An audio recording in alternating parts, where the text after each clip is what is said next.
ما که گزارش داریم، یک گزارش داغ و کلکته. بریم ببینیم.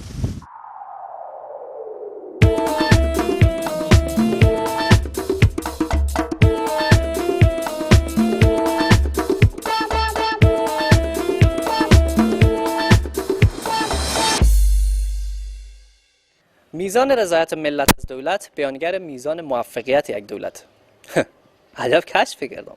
همین یک جمله گفتم که تالک به زندگی هیچ کس نگفته بود، حتی به کله ایدیسون هم نرسیده بود.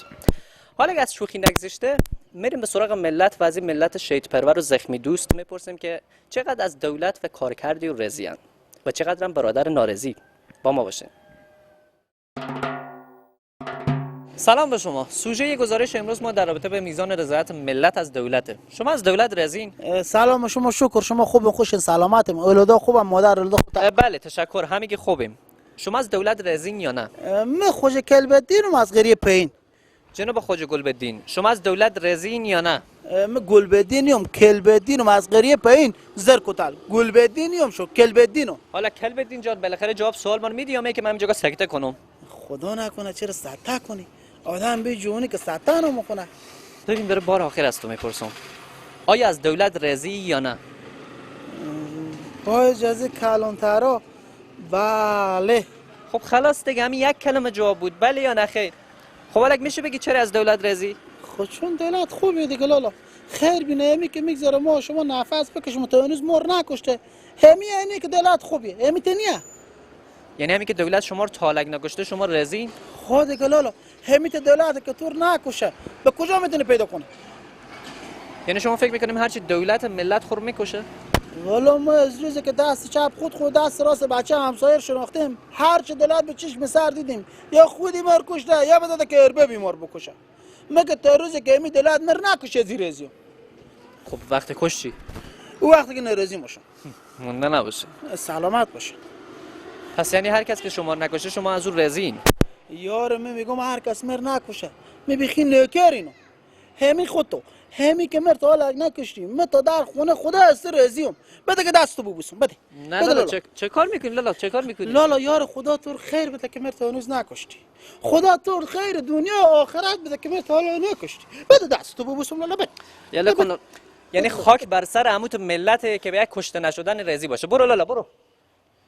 خیال میکنی کشته نشدن به کشور کم گپه؟ یار آدم ناشکر بدی والا. تو ضد انقلبی. وگرنه حالا تو هم مثل من مگر از این دولت خیلی تشکری میکردی به خاطر که تا هنوز کشته نشده به این کشور.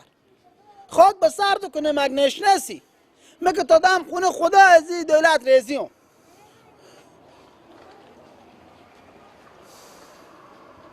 یعنی عجب ملت دانه. کشتن بنده خدا، ترور کردن. شما از دولت راضی؟ از دولت؟ بله. از کدو دولت؟ از این دولت خود ما و شما دیگه. خوب از کجای دولت؟ لالا مشخص کن که آدم بفهمه سوال تو چیه. برادر از همه اعضای دولت شما راضین یا نه؟ خب این تو بگو دیگه، از اعضای دولت. خب همین دیگه، از اعضای دولت شما راضین؟ از چی اعضای دولت راضیم؟ برادر از کارکرد اعضای دولت، از کارکرد و فعالیت اعضای دولت شما راضین یا نه؟ نه برادر، اعضای دولت که کارکرد ندارن، فعالیتی ندارن، از چی راضی باشیم؟ به تمام بدنه دولت فقط و فقط یک عضو که خوب کار میکنه، دیگه اعضا که کاری نمیکنن. خلاص دیگه. خب همون یک عضو رو بگیم، از همون یک عضو کارکرد بری بیننده بگین. مطمئنی که بگم؟ یعنی چی که مطمئنی؟ خب معلومه دیگه، ما آمدیم از این سوژه گزارش بگیریم. خب نه شاید خوبیت نداشته باشه که اسم از این عضو به جلو دوربین بگم.